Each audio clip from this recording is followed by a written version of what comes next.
Shalom. This is Truth is Everlasting, Lion's Den. I am Yahweh Sap. I camp out with Lion Den, Hawan, Ben Joshua in Jacksonville, Florida. But first I have to give a prayer to the Father, to the Son, to the elders, to the archons, to the wombs and children. Kal Halayim La Yahweh, Bahashim Yahweh Shai. Bahashim Ha Rokah Kodash Mahama. In the name of Yahweh Shai, in spirit and holy and in truth. Double honors to the 144,000 chosen elect. Double honors to the elders of GMS. Double honors to Mael Bahawan. Salutation to the archons who are on the four corners of the earth. And to the wombs and children, Shalom. Okay, well, the Edomites of America, they're fighting against one another for power, for greed, and, to keep controlling our people, the so-called Negros, Latino, Negros, and speckled birds, right? To the point where, they got to make their money, so they write books. They'll throw some truth, but then again, a little bit of truth with a lot of lie to keep misdirecting our people, to keep on deceiving our people. Chris Craig exposed how America's fake Christians' rights, and billionaires are destroying us. Destroying their own kind, you see? Now when it's affecting them, they are very concerned, right? The title of this lesson, Evil Men and Seducers. I'll play a little bit of it, and then we go into scripture. Here we go. Thanks. Yeah, Mark, thanks. Good to see you. Now, we are now officially at the beginning of the Trump administration, part 2. This is a president who has previously threatened to deploy the military against what he described as radical left lunatics. He's told supporters that they might not ever need to vote again after his victory. This is somebody who called for mainstream media outlets to be investigated for treason. What do you see as some of the most significant challenges that the United States is going to face over the next 4 years? Well, you just named them, except everything was put in place by the Democrats to begin with. The party of censorship is the Democratic Party. The party of war is the Democratic Party. The party of mass surveillance is the Democratic Party. The party that turbocharged neoliberalism, whether it was NAFTA, the destruction of the welfare system, the deregulation of the FCC, the tearing down the firewalls between investment and commercial banks. Glass-Steagall is the Democratic Party. All he has to do is flip a switch, and he has an authoritarian state, including, of course, all the executive orders. Those predate Before we get Trump. to the orders, this is interesting because there are a lot of people watching who would see the policies you've laid out as the product of Republican administrations. They'd say, the shrinking of the government, the expansion of the military, that's Reagan stuff. They'd say, mass criminalization, it happens because of Republican efforts to change the status quo. They would look at all of these policies and say, hey, Democrats were complicit, but this is rooted in republicanism. No, it's rooted in Jimmy Carter. Jimmy Carter began it. Reagan picked it up. But the most seismic damage was done under Clinton, perpetuated by Bush, Obama, and everyone else. And what you had was essentially the merger of two parties into one party. And that's why with the rise of what my friend Glenn Ford used to call Trump's white man's party, you had a transformation which was, the Clinton administration was pivotal, where the Democratic Party transformed itself into the Republican Party, and the Republican Party was pushed so far to the right it became insane and cultish. And you have to think of Trump as a cult figure, not as a political figure.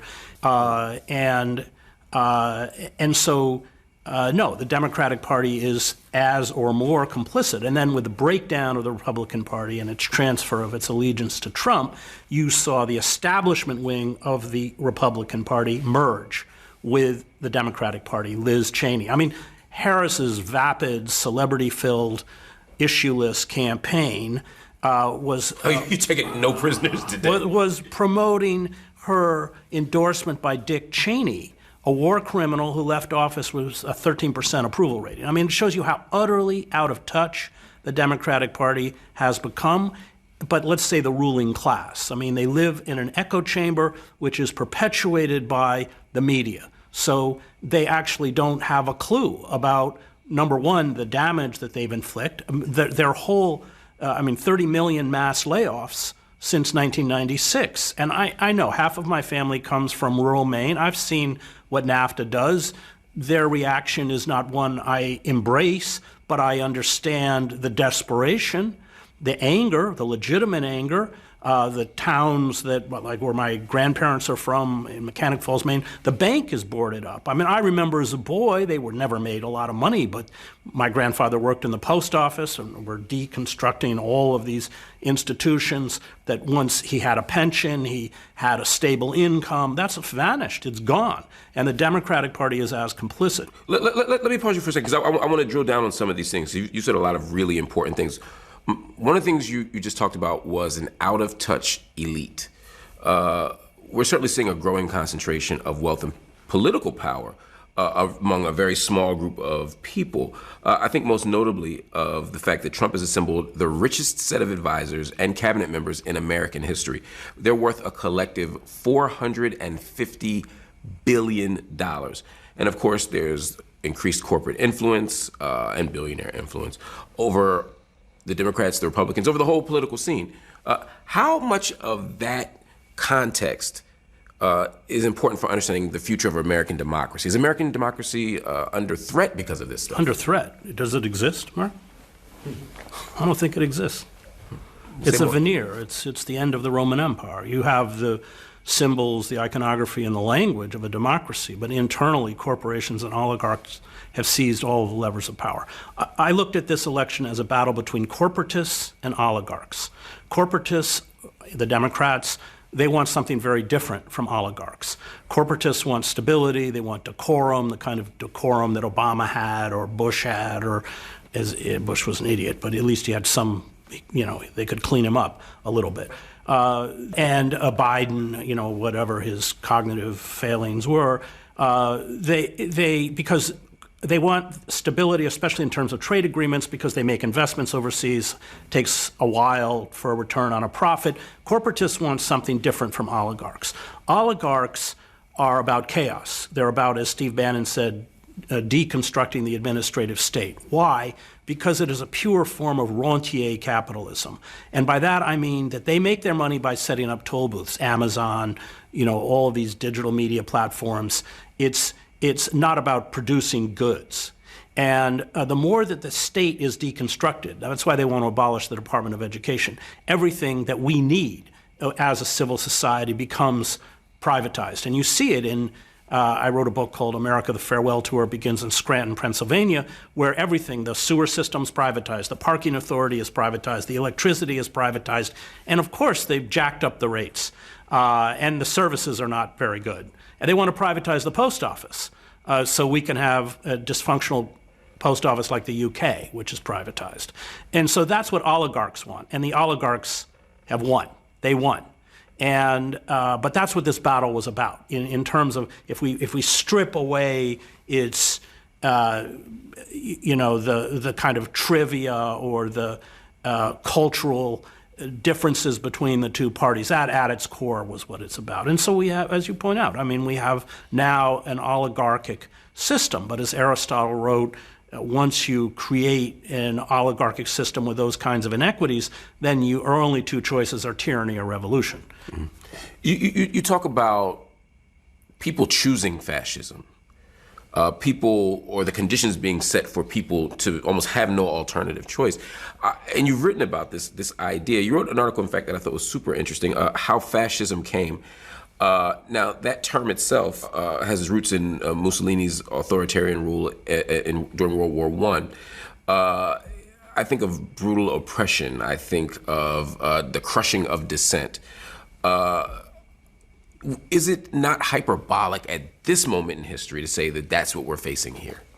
Well, every fascist system has its own peculiar characteristics. So you mentioned Mussolini. That was rooted in ancient Rome and the glory of Augustus and all this. whereas German fascism was rooted in Teutonic myths, and Spanish fascism under Franco was something different. Robert Paxton, when he writes his book, The Anatomy of Fascism, he calls the Klan the most authentic fascist movement in American history. And again, Paxton, in the book, says that it won't come with jackboots and the swastika. It will become with the Christian cross and mass recitations of the Pledge of Allegiance. And there we go. Let's leave it right there. You know, he's speaking a lot of truth, right? But what he is not saying is that him and his buddies are still standing in stolen land.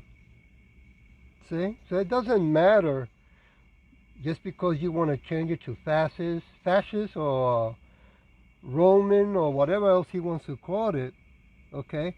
It's still the snake, right, hiding with many different faces. I want to go to 2 Timothy chapter 3, verse 12. Yea, and all that will live godly in Yahweh Shai shall suffer prosecution, right? So we know that because of the truth in the name of Yahweh Shem Yahweh Shai, when we do these edifying lessons to feed the flock around the world, that these Edomites that are in power are not happy because it reveals the truth of who they are and how they're not really in control, right? They're concerned more than ever before, right? Because they're getting closer to implementing the worldwide digital system, right? The invisible money. And then right behind, they're going to mandate, right? The charagma, the CHIP, right? And they know that once they push for that all hell is going to break loose. And they're very concerned what's going to come from the heavens, what's going to come from the sky, right? So they're over here trying to keep deceiving not only their own kind, but also keep deceiving, you know, our people, the so-called Negros Latinos, American speckled birds, right? To keep following them, to keep believing in them, to keep holding on to their belief fake system. Verse 13, but evil men and seducers shall wax worse and worse, deceiving and being deceived. And that's what's happening right now, okay? They're getting worse. The whole world knows that they're getting weaker. And they just, you know, Edomites, really what they're doing is entertaining, you know, everybody and they're looking for an exit, you know, to get out of planet Earth. Okay? I want to go to Psalm 34. They are getting desperate. Verse 19. Many are the afflictions of the righteous, but Yahweh delivered him out of them all. Yeah, you know, these are executive orders that they are being so consistent, right, and making is to tighten, you know, the collar to our people, okay, to put them in a situation of chaos, right, because the Edomite want our people to react violently so they can have the excuse, right, and say, look, you see what these people are doing? What did I tell you, right? No, sit back, get your popcorn out, and let the Edomites, right, keep showing their fear that's increasing in them, okay? 2 Timothy, let me go back there again, chapter 4, verse 4. And they shall turn away their ears from the truth, and shall be turned into fibs. Yeah, that's 2/3 of our people, no matter what, how many years we've been out there in the highways and byways, right, telling them to repent, turn back. Nope. They're still going to keep going to these 501c3 incorporated churches. They're still going to keep voting for Edomites, and they're still going to keep on celebrating pagan holidays, right? Because in their eyes, like a couple of them that I spoke to told me, we're just buying time. You're not buying no time at all because time is controlled by Yahweh Shem Yahushai, right? You're just showing your wickedness through your actions. That's all. 1 Timothy chapter 1, verse 4. Neither give heed to fib and endless genealogies, which minister questions, right? Rather than edifying, which is the faith so do, right? A lot of people want to go to these corporations and pay money to know what the genealogy is. Actually, the corporations, right? All they've been doing really is to keep track of who we are, right? I saw a video on I think it was from GMS Camp, who's making a video where he shows a woman talking about it, right? That all they do is keep track the bloodline throughout history to know who comes back to life again, who comes reborn again, so they know who is who, right?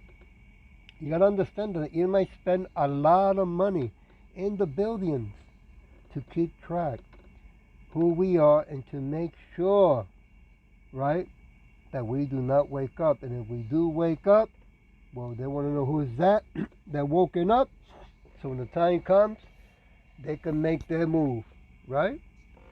But hey, this time it's not going to go the way they planned. I'm going to go to 2 Timothy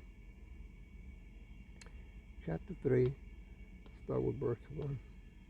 Keeping it short tonight. Let's say verse 1.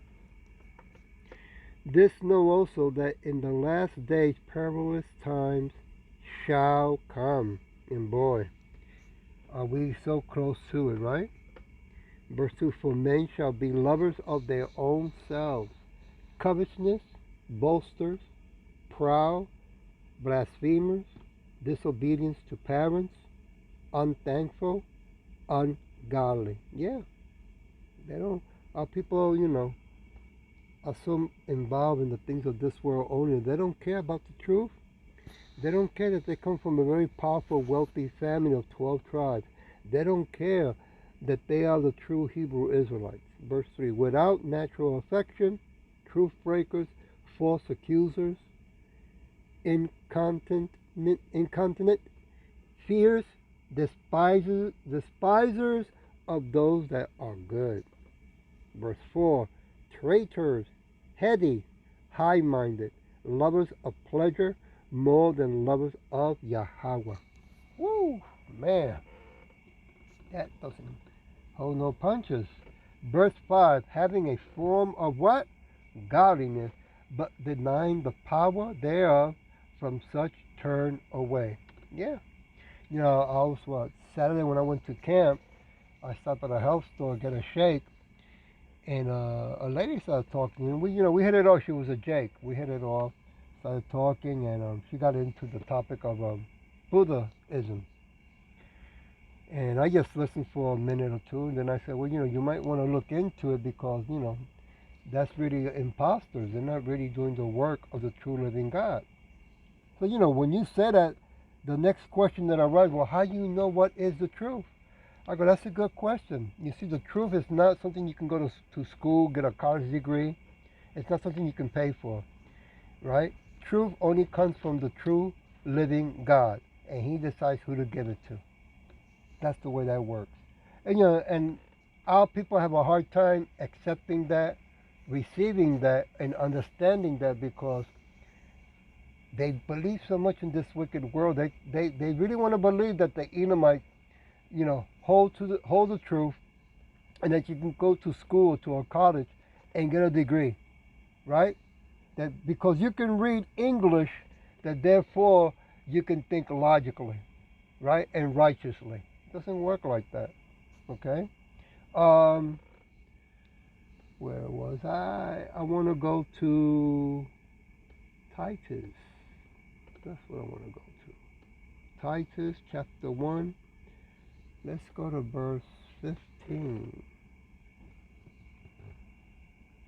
unto the pure, all things are pure, right? Unto the truth, all things are truth.